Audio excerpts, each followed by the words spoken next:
Army doesn't like more than one disaster in a day. Looks bad in the newspapers and upset civilians at their breakfast.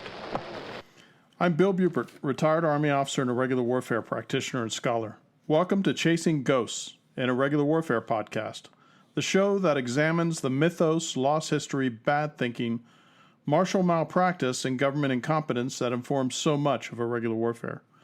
Today I want to peek behind the curtain at the vast machinery and briar patch politics of insurgency and counterinsurgency and everything in between.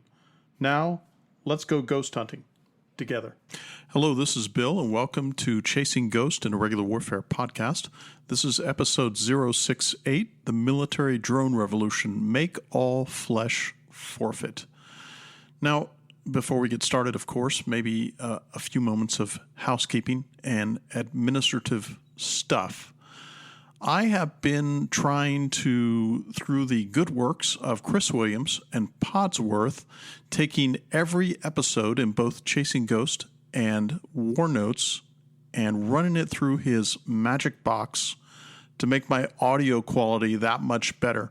When I first started doing this by Braille several years ago, I had to teach myself from the ground up, not being a cyber ninja, how to get everything sounding properly, because I don't want to listen to a podcast that has the audio quality of someone speaking out of the bottom of a trash can with the same kind of reverberations and nonsense that would make it unpleasant to listen to, especially as I have hearing problems after the almost quarter century that I spent in uniform in the legions.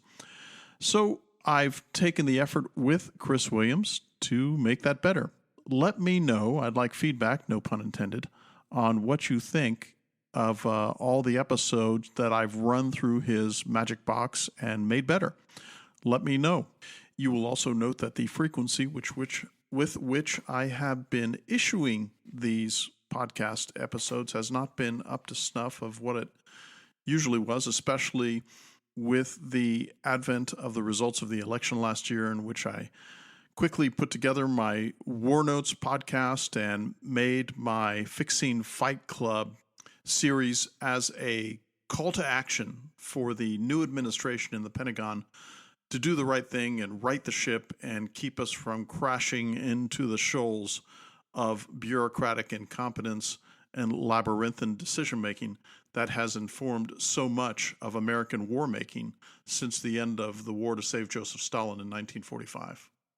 I'm involved offline in a number of pretty life-changing decision-making and changes that we are incorporating in our own lives in the Bupert clan, and I'm excited about those things, not to mention some of the work that I'm doing for the Libertarian Institute with the creation of the Scott Horton Academy, in which I am provisioning, providing, and creating some courses for that academy concerning military history, contemporaneous conflict, and conflict futurism. So that's on the horizon. I will make announcements as that stuff materializes. And with that, let's get on with this episode. The Military Drone Revolution, Make All Flesh Forfeit. Now, why do I say that? Those of you who are persistent and perennial listeners, thank you for being the folks that keep this podcast going and give me the strength to continue doing it and drawing from my memory palace all of these things that you're listening to right now. I happen to think in the title of this, Make All Flesh Forfeit, it may sound hyperbolic, but it's not. Because, as I've mentioned, for those who have listened before, I've said this before, for those for whom this is the first episode of my podcast that you've ever listened to, I have made the case that when it comes to revolutions and military affairs, which are those things like the development of the stirrup or smokeless powder or firearms that are fairly accurate because of rifled barreling and those kind of things. In all of the RMAs that we have witnessed from the 19th through the 21st century, I suspect in the 21st century, when the historians look back, if Earth survives beyond 2100 and doesn't find itself consumed in nuclear fire or whatever else may happen to humanity between now and then, they are going to look back, those military historians who haven't even been born yet, and they're going to take into consideration What caused what happened? How did military drones achieve what they did? And what were the implications for future conflict from 2025 until the middle of the 21st century? And as I mentioned, if we survive that long, till the end of the 21st century. And what does the national chessboard look like 5, 10, 15 years from now? So there was a recent report. One should always question the veracity of these reports because, as I've mentioned before, the Ukraine-Russian conflict is one of those conflicts as a professional conflict observer all my adult life in which I can't trust a lot of the data that I see, especially when it comes to the mainstream media, which I like to call the co-profile media, which fortunately is dying as we speak, because this humble little podcast, this long-form journalism, as it were, and I'm stretching the word journalism there, I know, as a podcaster, but nonetheless, we're the future of information. We're also the ones who are less subject to AI manipulation and perception because we have long-form communications with Socratic drilling and with vigorous cross-examination, a comprehensivist viewpoint of history, and what Mortimer Adler would call the syncretic or syntopical approach to the aggregation of knowledge by reading more than one book on a given subject. So in this case, I stand by my notions that drones, UAVs, FPVs, all of these variants of unmanned modalities that are airborne. And by the way, airborne is not going to be the sole modality by which these things operate in conflict and warfare, because you're going to find undersea UAVs, you're going to find surface UAVs, you're going to find unmanned ground combat vehicles, you will find unmanned combat aerial vehicles. All of these variations are in for a tremendous surge when it comes to what conflict is going to have to deal with from this part of the 21st century onward. I often like to do a chronological conceit experiment in which let's go back to 1990. Could anybody with their 1990 head, especially if they were paying attention to conflict, they remember that was the year before Desert Storm and the spectacular performance of U.S. and coalition arms against what was then touted as the fifth largest army on earth, the Iraqi army, which was routed in a matter of 96 hours.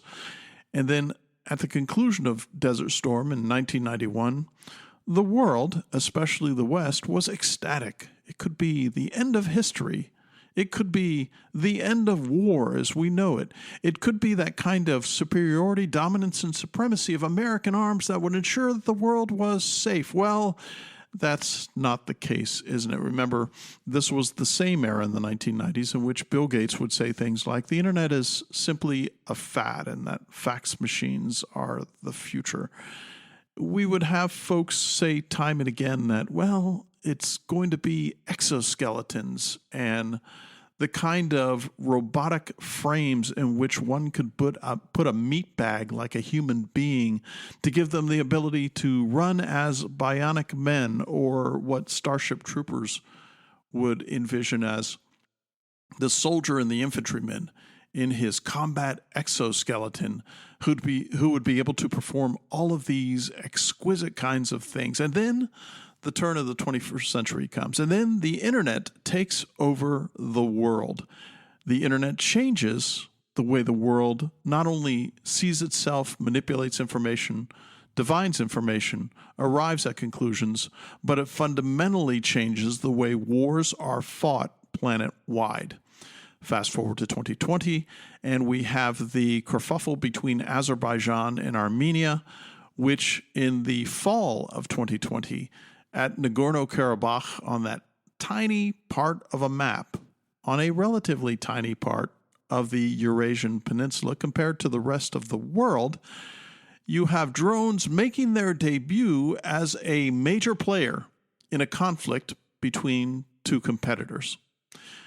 Then the Russians invade the Ukraine, And then all of a sudden, we find that here we are almost 5 years into that conflict, and I'm seeing reports that say, and we can play with the figures, but I suspect the figures are relatively correct.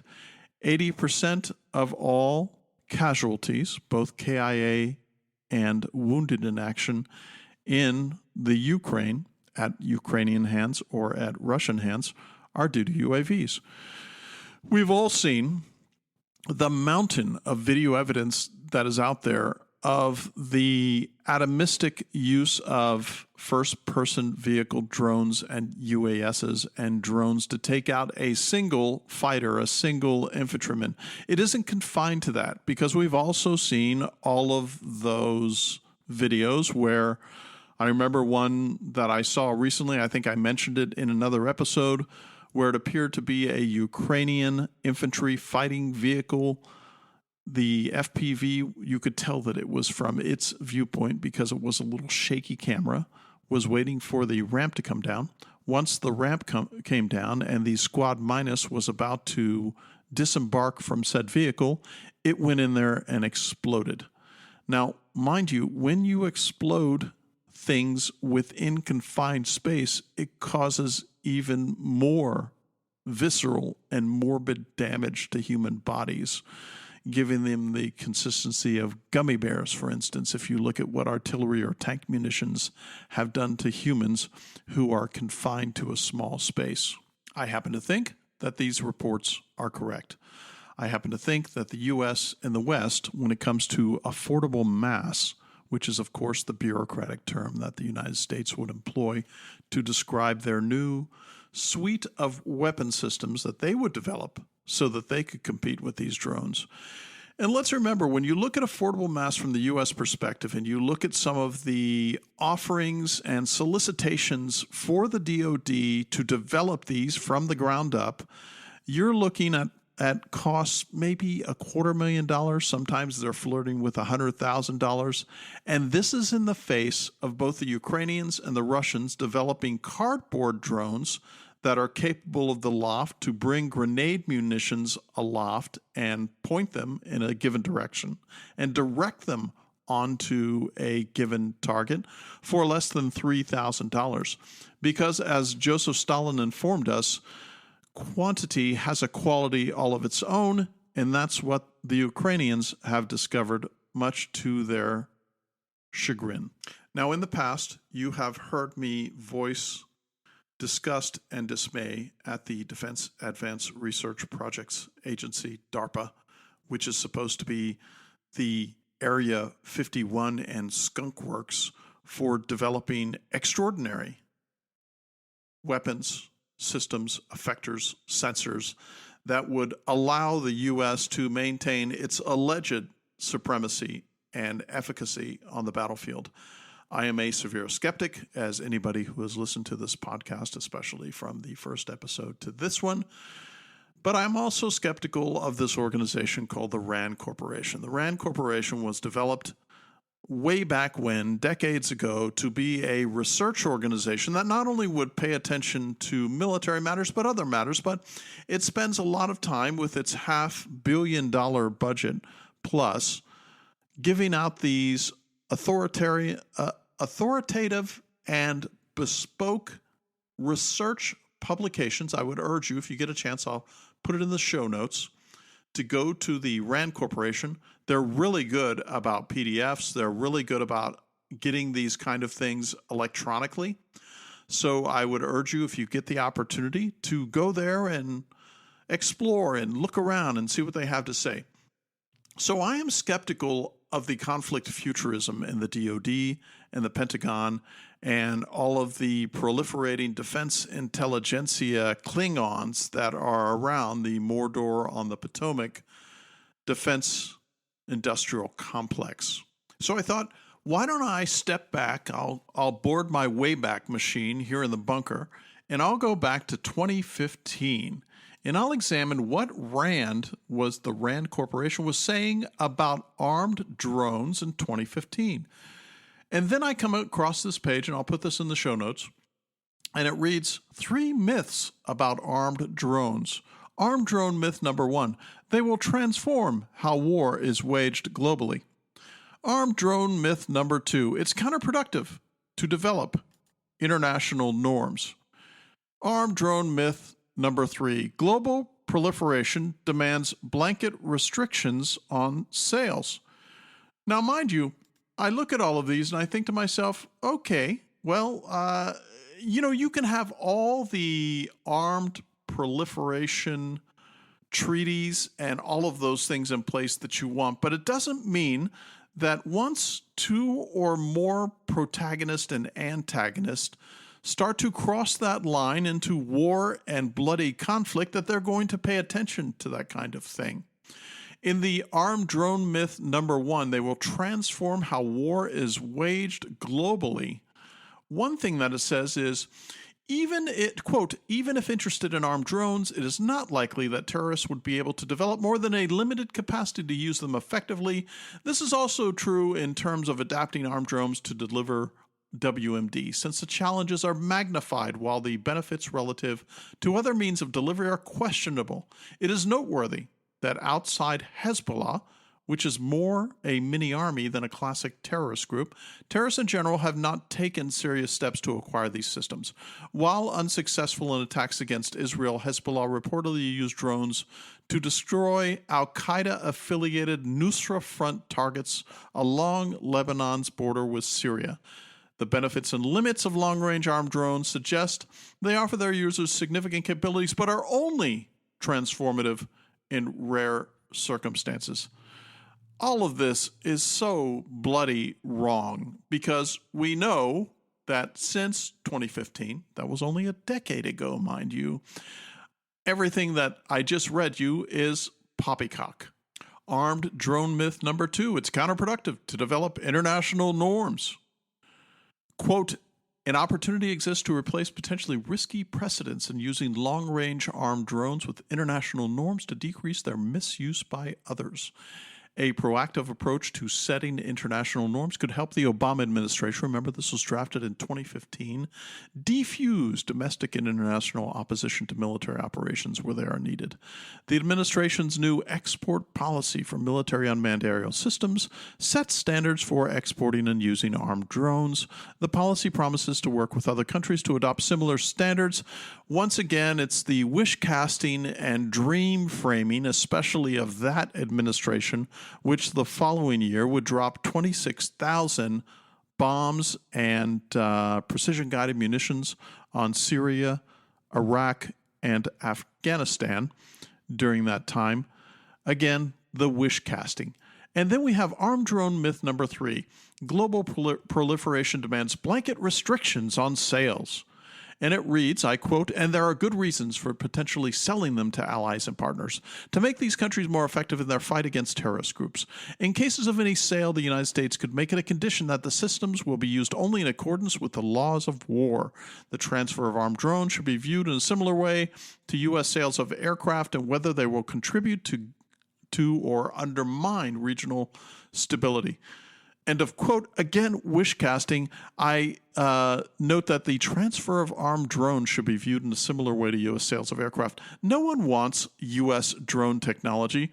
What folks do want is they want one or several or teams or groups of members of the 35,000 strong drone racing league in the United States to come to them to help them develop their proper tactics, techniques, and procedures for employing drones in a more productive fashion. But again, this is the kind of hot garbage that is financed by the U.S. and the West for their extrapolations and formulations of what future conflict looks like.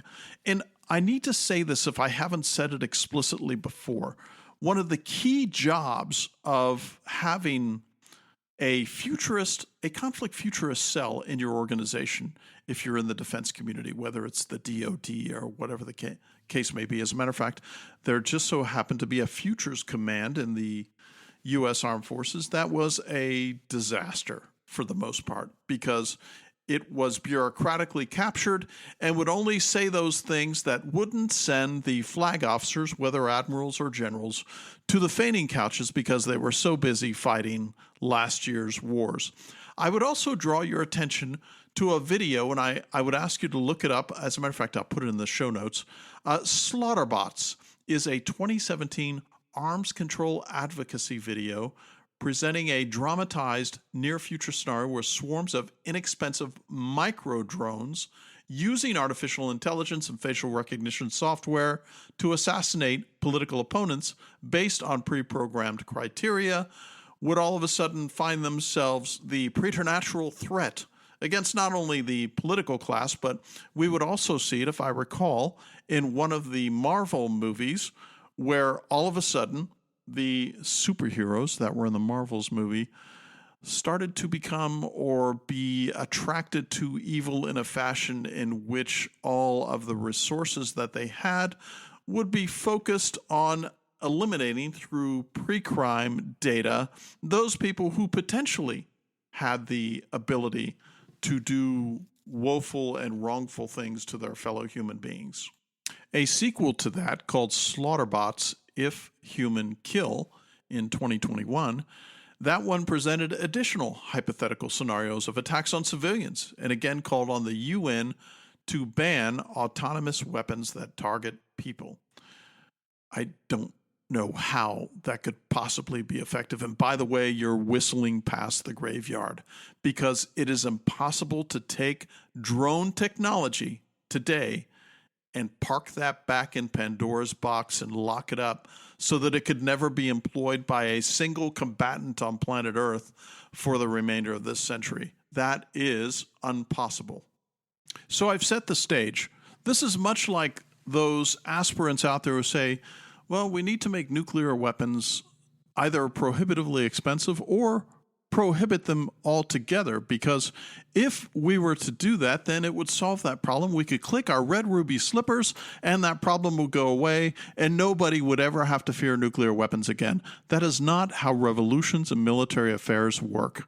And in this case, with drones, and if I have members of the audience who have the data to show me, let's say, as I did the exercise earlier, concerning extrapolation of second and third order effects or possible RMAs, where they were writing about it between 1975 and the year 2000, some worthy in the defense intelligentsia who would have been able to extrapolate, and that way we would have the baselining capability at the time to develop these new weapon systems in anticipation.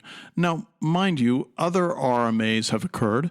It was December 7th, 1941, when the aircraft carrier fleet was spared at Pearl Harbor, but the battleship fleet, the darling of admirals for decades, if not generations, was destroyed there in Pearl Harbor. The very next day, the American air fleet in the Philippines was destroyed. During that time, two other capital warships owned by the British, the Prince of Wales and the Repulse, were destroyed exclusively by Japanese naval aviation.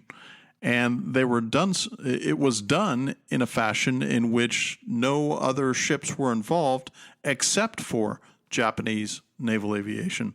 Churchill calls it one of the darkest periods of his time during World War II. So why do I make the claim that all flesh is forfeit on the battlefield? Well, it's the very same reason why I try to harp again and again that exquisite platforms, like the aircraft carrier or the crossbow and chariot of the 21st century, and then we go to the other end of the scale, in which one can't call an infantryman, one of my former vocations, an exquisite platform, because, number one, they would object to the polysyllabic implications of the name calling, as it were. But after all, remember that, as I've said before, infantrymen are homeless people with guns. But what we've discovered is that drones have completely changed the way that game is played. And one thing we have to keep in mind here is that in the 21st century, the peer fight, and it is a peer fight, not a near-peer fight, especially because of Western and coalition forces providing arms, material, and training to the Ukrainians against the Russians, is we are having a grandstand, pedestrian, and audience seat to this conflagration, this armed conflagration over there. And what we're seeing time and again is that many things are changing. The A-10 and the Su-25 Frogfoot, which are close air support aviation assets, are now going the way of the dodo. As a matter of fact, if I recall, in 2026, the entire A-10 fleet, of which I am a big fan of, doesn't have any utility in peer conflicts in the 21st century. So the same thing applies here. We're removing all of these chess pieces. Well, those who are paying attention are removing the chess pieces. The U.S. certainly is not, because they play checkers. But in this case, at the other end of that spectrum of affordable mass, not only do we have those $3,000 UAVs, and we're seeing almost a Moore's law imperative in the production of UAVs, where what were once exclusively first world electronic marvels are now being developed by third world countries, developing countries and such, whether they develop them in country organically or they purchase them from whoever their alliance countries happen to be, whether that would be the US, NATO, or BRICS. And they are discovering time and again that it works, because when it comes to atomistic firing, drones have a vote. When it comes to the infantrymen on the ground, drones have an even bigger vote. It's a vote as such that none of us, I suspect, maybe there are a few people out there who had the martial imagination to see it before any of us did. I don't think most of us professional conflict observers would have called the ball and said that, yea and verily, UAVs and drones are going to become the number one weapon to wipe out individual or small units of infantrymen on the ground. But that's what we're finding. And when it comes to the multi-spectrum detection of an infantryman, a carbon-based unit, a meat sack on the battlefield, humans have to do a variety of things to keep motoring. One of those is the exhalation of breath and inhalation thereof. We have a temperature at 98.6 degrees, given 2 or more degrees, depending on who you are as a human being. And when it comes to electronics, we have a ubiquitous tethering of all armed forces on Earth. Witness what just happened to the brilliant pager victims with that Israeli project, where they were able to weaponize pagers and make them explode on people who had used them as part of their everyday carry, in addition to their phones, belts, and socks. It was a brilliant move, maybe one that won't be able to be repeated in the future. I always wonder, too, what would have happened if you had your pager in a Faraday bag where it couldn't receive the signal? Well, obviously, it would not have exploded. So my Moore's Law observation is that the cost of these is going to continue to go down dramatically. And that if that's the case, it is usually cost and price that limits who can have the most exquisite weapon systems. Right now, nuclear weapons, for the most part, are confined to those first world countries that can afford them. Right now, when you look at special operations forces, whether they're American special forces like the Green Berets and such in the U.S. Army, or the exquisite and incredibly well-trained and talented Ranger regiments, being probably the alpha predators when it comes to the craft of small unit infantry tactics, or you look at the special tactics squadrons in the U.S. Air Force and what they can do with ground combat. You look at Delta and CAG and what they can do in their very specialized milieu of kinetic engagement. Those are first world modalities, but guess what isn't a first world modality? Taking out a carrier. Because what we've seen, for instance, with munitions having a quantity all of their own, the carrier forces of the United States, for which they have the largest naval contingent of carriers on planet Earth have been chased out of the Red Sea. Now, but what we're talking about here is the other end of the spectrum. Now, whether you pay attention to the United Nations Convention on Certain Conventional Weapons, which deals with chemical warfare and biological agents, and they're trying to extend that to drones, you can have all the ambition that you want that's rather cheap, but it doesn't mean that you're going to be able to make it happen. Extraordinarily, when we examine this, and let's take a look at something historically, which is a niche weapon system. That niche weapon system would be chemical and biological weapons. Chemical weapons like mustard gas in World War I, biological weapons, which would be the anthrax vaccines that were experimented with by Axis and Ally alike in World War II. The problem with those suites of weapon systems is that, with exception, they tend to be rather fratricidal, which means that when you expose those as offensive weapon systems, they tend to, for instance, with mustard gas or chemical gases of any type, if the wind shifts, then your own forces are going to suffer. Same thing applies unless you have exquisite and very targeted genetic coding for the reception of biological weapons, that those could be out of control. I think that American and Western cinema has relied on probably a good portion of its cinematic portrayals of the near future with what happens if a chemical, or more so a biological weapon, is lost control of by whatever laboratory is being experimented in by a first world nation to develop these niche and boutique weapons. What happens if they're released into the wild? Well, of course, we see those extrapolations tend to be it can wipe out entire populations, and I happen to agree with that. But there is no way to put drones and UAVs back in Pandora's box. The only thing that can be done now is prophylactics, and defensive means against these are being experimented on nationwide and worldwide. For instance, can we develop shotgun shells that can take out the drones?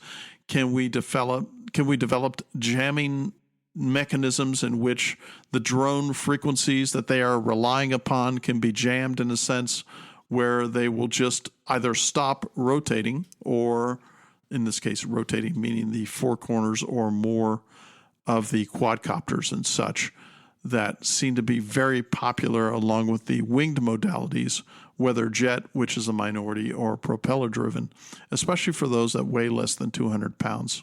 Look, the cat is out of the bag.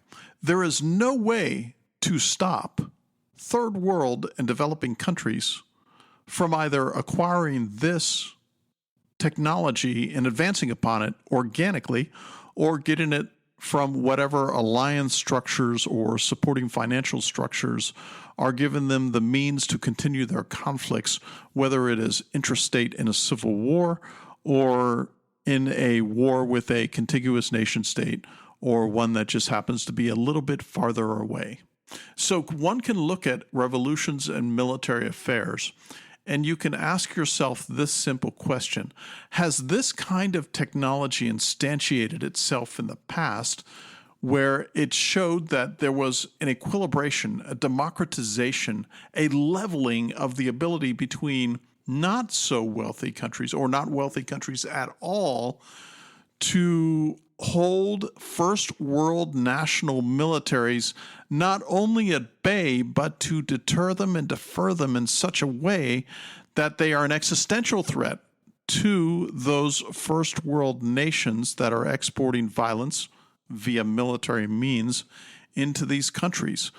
If one looks at the nearly quarter century that was spent in Iraq and Afghanistan, and in a smaller time frame, Libya, Syria, and Yemen, by the West and their Western satraps in the Middle East, and then we would sort of shoehorn this technology prior to 2020, it would cause a tremendous amount of problems.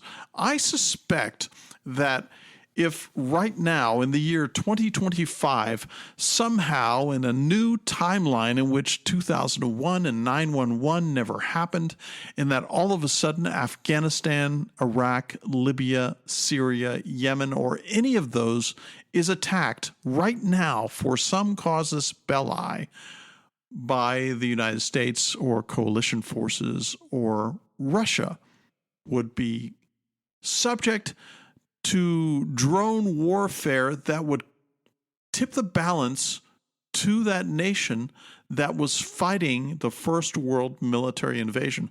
I think things would look quite a bit different than they looked in 2001 and 2003 with the attacks in Afghanistan and Iraq, respectively, back then.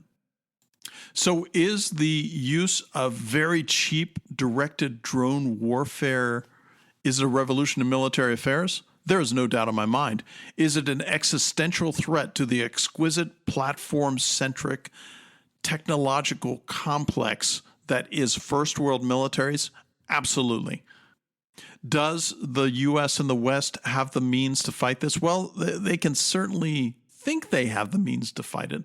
For instance, I would direct you to IEDs, and I would direct you to JIDO, which was the joint IED defeat modality in the Department of Defense during the conduct of those wars in Iraq and Afghanistan, where they would spend tens, hundreds of millions of dollars on new technologies, regardless of tactics, techniques, and procedures changes that they could make that would short circuit a lot of that money spending and find more effective ways to do it. But the enemy has a vote. The enemy has a feedback loop. The enemy pays attention to that feedback loop. In the armed forces, we have something called after-action reviews. And what an after-action review is that after a training event or a live fire event or a live fire war event with actual opponents and antagonists, one gets around the fire, you get the cigars out and maybe some expensive scotch or whiskey or bourbon, and you ask yourself in a hot wash AAR, okay, immediately in the last 24 to 48 hours, what could we have done better? What did we do wrong? And what do we have to fix in our standing operating procedure in order to fix the fight so that we fight better next time? More formal AARs, with one of the few things that I really endorse that the Army has done, which is a Center for Army Lessons Learned. I will put that in the show notes. And what you discover again and again is that if you dusted off those AARs and paid attention, especially if those AARs were conducted in a disciplined fashion and submitted to call as they should have been, a savvy and enterprising archivist or historian can go back there and they can find all of the ex post facto green lights and red lights that would have given us a clue bat of what was coming. So I do wish that we would do that more often, but we don't. But look, the first world in the United States, coalition and allied militaries aren't the only ones who do that. They may not be as formal a process of AARs, those after-action reviews, that occur in the primitive villages of Iraq or Afghanistan or Libya or whatever the Middle Eastern modality of irregular warfare is that is being practiced at the time, but they do this because they have to do it, because they have to adapt, because the feedback loop, especially for third world and developing world insurgencies and armies, whether you look at the sophistication of the Vietnamese after World War II or the lack of sophistication that you would find in some of the northern tribes in Afghanistan, they were all learning organizations that paid attention to weakness.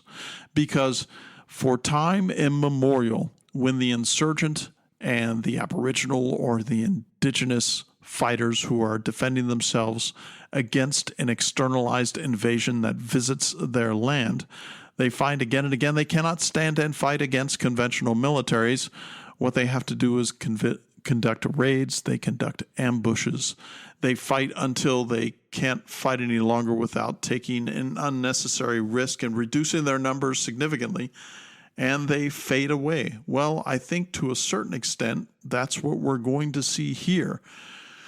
Now, there have been electronic means by which the counter unmanned aerial systems concerns in the West have spent countless tens and hundreds of millions of dollars to electronically spoof, fumble, neutralize, or destroy UAVs.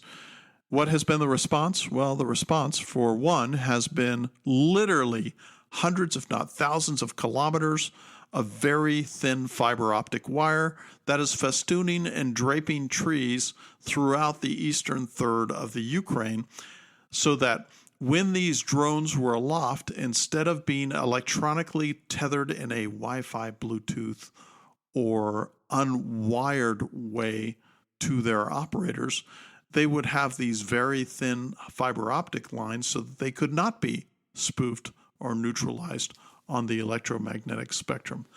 There may come a time, for instance, where the West will finally get its head out of its keister and figure out that UAVs, and I am convinced by this in my examination of the Russian strike fighters reconnaissance complex, that one of the reasons by the Russians, and a little bit by extension the Ukrainians, because the Ukrainians were raised in a Soviet system and later a Russian system, why they are all so good at the employment of FPVs, UASs, UAVs, and drone warfare is because the Russians recognize, whether this is implicit or explicit, whether this is conscious or unconscious, that these UAV fires are simply another permutation on artillery fires.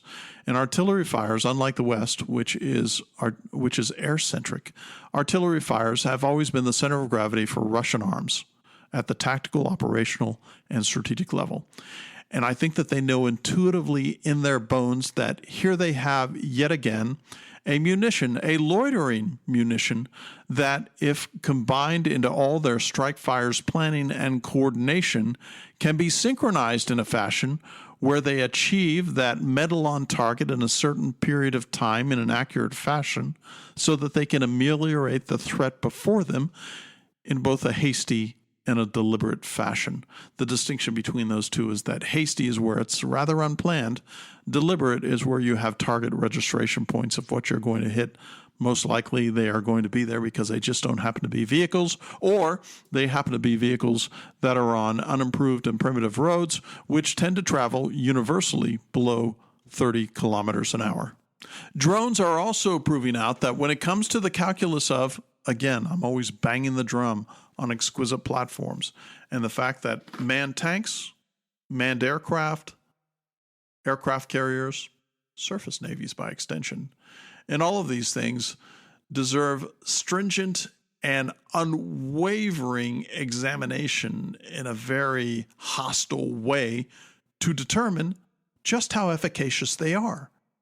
I would suggest to my audience that all the exquisite platforms that the U.S. employs, and the West, again, because they're allied to them and they tend to mimic what the United States does, are the crossbow and chariot of the 21st century.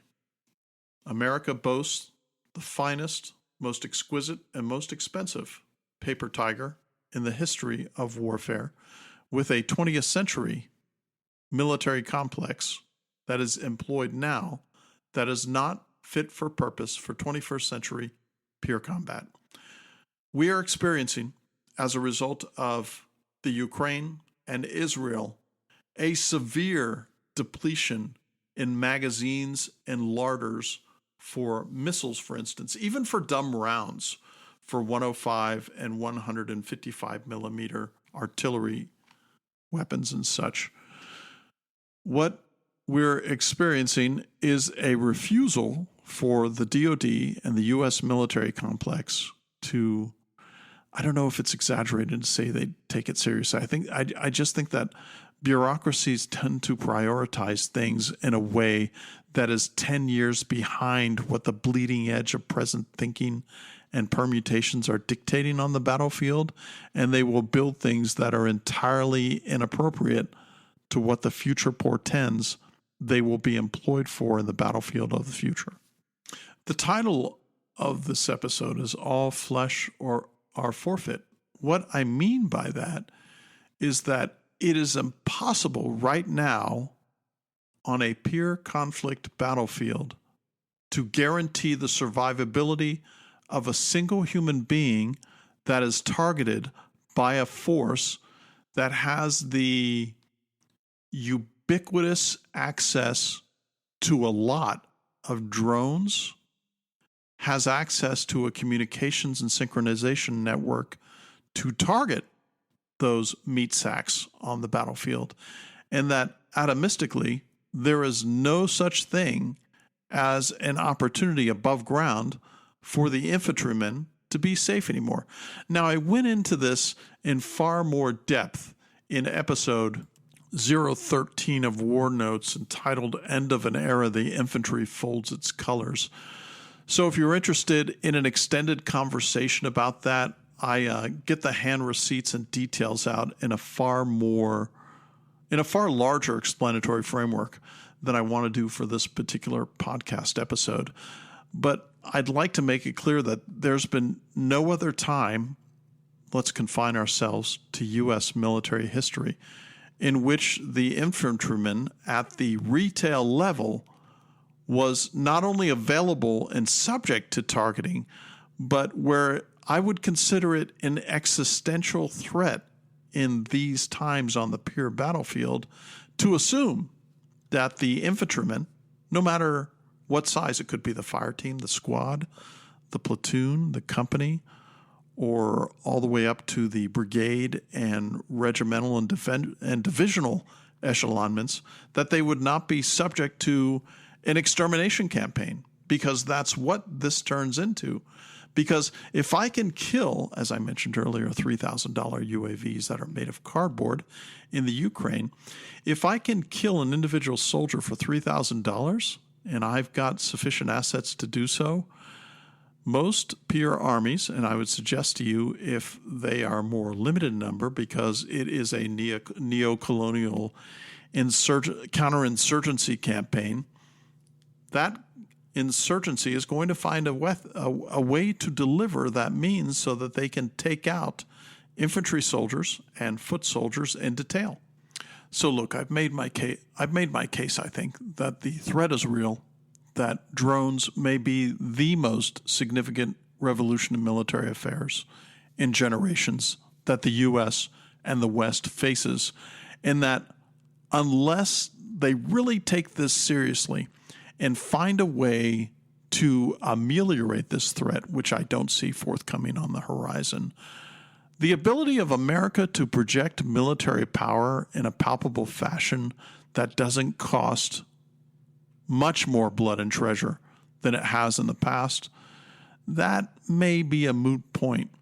My suspicion is that the next time the United States and the West gets involved in a conflict, they're going to find that, let's suppose, if it's the usual conflict, that developing or third world country is going to have in its quiver a means to absolutely destroy or neutralize in detail any ground forces that find their way into that country.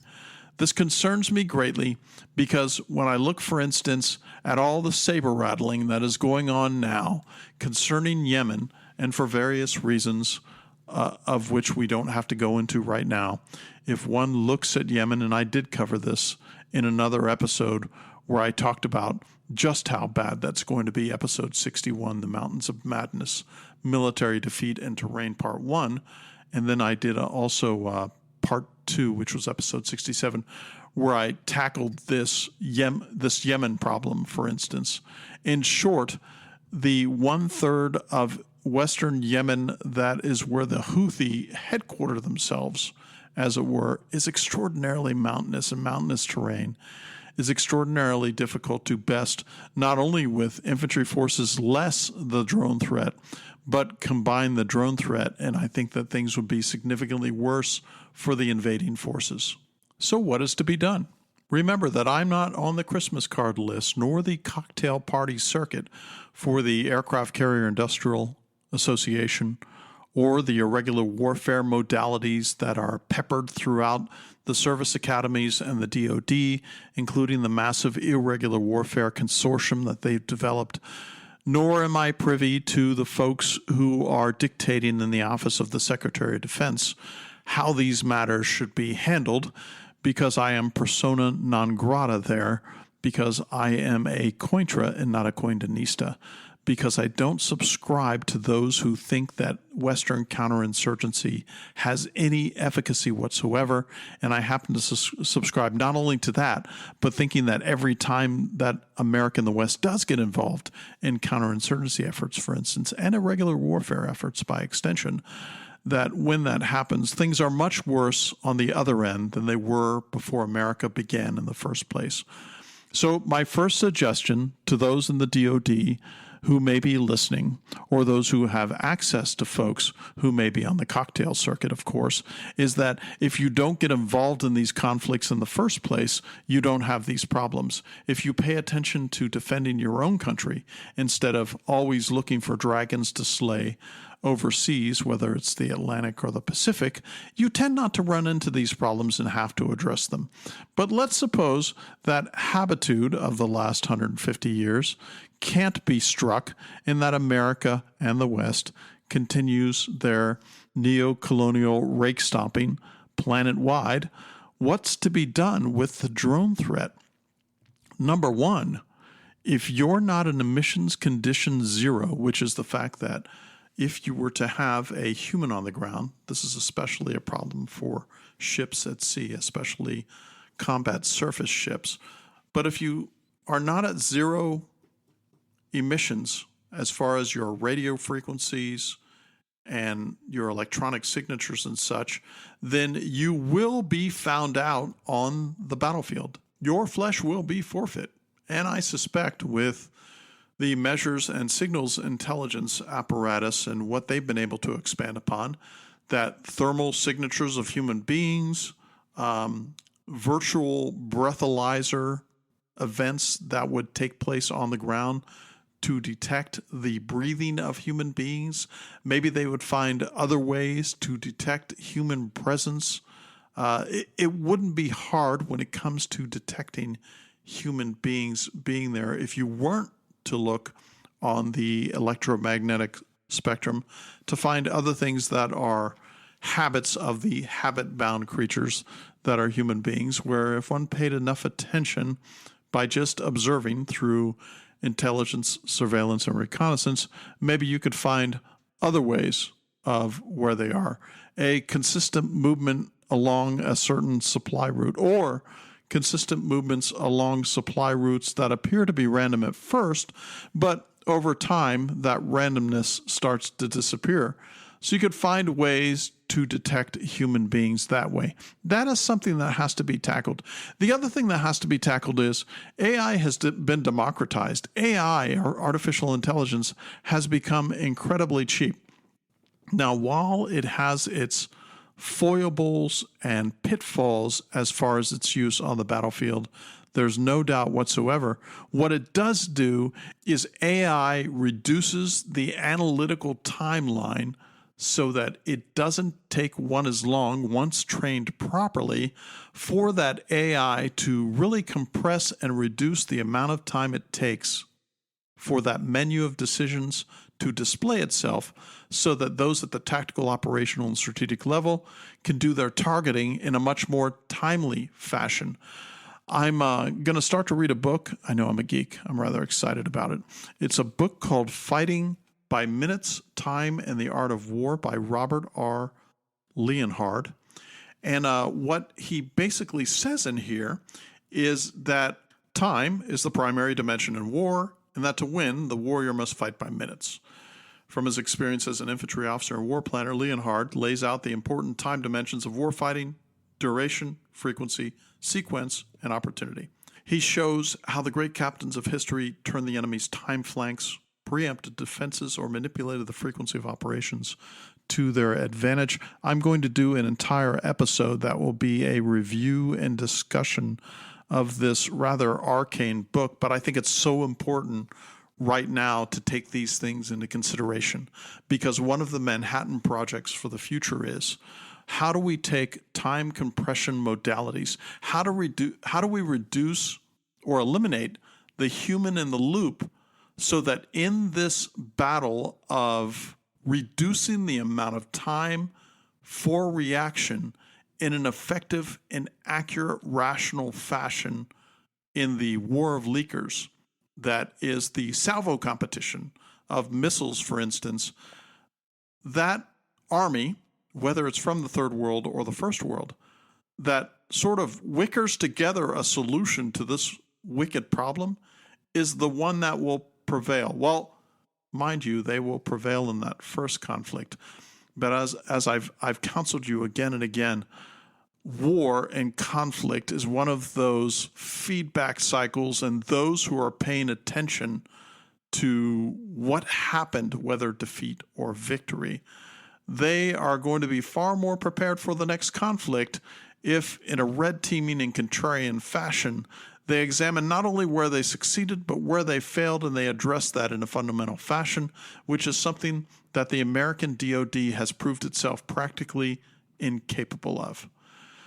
So how does one defeat drones? The answer isn't here yet. Can you shoot them out of the sky with shotguns? Possibly, but I think there's a lot mitigating against that, especially in a war of increased density where drone after drone after drone comes in, and those drones keep coming in until your kinetic magazine or larder is exhausted, and then they come in, land in your lap, and then you assume room temperature, or you are neutralized in a fashion in which you cannot go any further in your war-making capabilities. I think the sky is the limit. I don't know what the answer is in the future, but I would urge the DoD and all those military mandarins in our military-industrial complex, grab some people, some smart folks, set them aside, and give them the resources both quantitatively and qualitatively as far as models and simulations and looking at historical precedent and finding ways to tackle this wicked problem, because you may not want to pay attention to it, but it wants to pay attention to you. Now, that concludes this episode. I suspect I'm going to sleep on this or think on this, and I'm going to say, man, there should be a part 2 to this, because there's some things that I missed. That may very well be the case. We shall see. I would urge my readers to give me some feedback, if you can, on the audio quality. This episode will be run through Chris Williams' Magic Box at Podsworth before it's issued. And I'm hoping you guys are seeing a stark difference between this and my amateurish efforts before. I also want to call out and call to your attention that in Parameters, the United States Army War College Press publishes this quarterly. I've been a fan for the longest time, but I do not like what's happened, it appears, in the last 5 to 6 years, in which it's gotten incredibly woke and politically correct. But what hasn't? I mean, that's sort of saturated the entire professional military education complex. There was a book review by a former student of mine, Josh Van Buskirk, a book review of Provoked by Scott Horton, and Provoked: How Washington Started the New Cold War with Russia and the Catastrophe in the Ukraine. Here we have a rather favorable review that isn't a booster for either side, but tries to critically and dispassionately examine, and Scott Horton does a great job with this because he brings the footnotes and the receipts to prove his point. And I'm surprised to see this published, and I'm glad for it. So kudos to you, Josh. I'm so proud of what you've done by getting this in a mainstream military publication, and it is entertaining contrarian and not popular notions in the DoD itself. So I think this is a step forward. I'd like to thank all my listeners for your solicitude. I'd like to thank my paid subscribers for parting with your hard-earned dollars to support my efforts here at both Chasing Ghost and War Notes. If you wish to get in touch with me, you can reach me at cgpodcast@pm.me. That is cgpodcast@pm.me. You can also look up my Chasing Ghost Substack. Both of these things will be in the show notes. And I always appreciate gentlemanly opinion and constructive feedback. If I've missed something or my evidence is insufficient, I am never shy to claim that I'm wrong if one of my high IQ worthies in the audience points that out. So with that, I wanted to thank you again, and this is Bill out.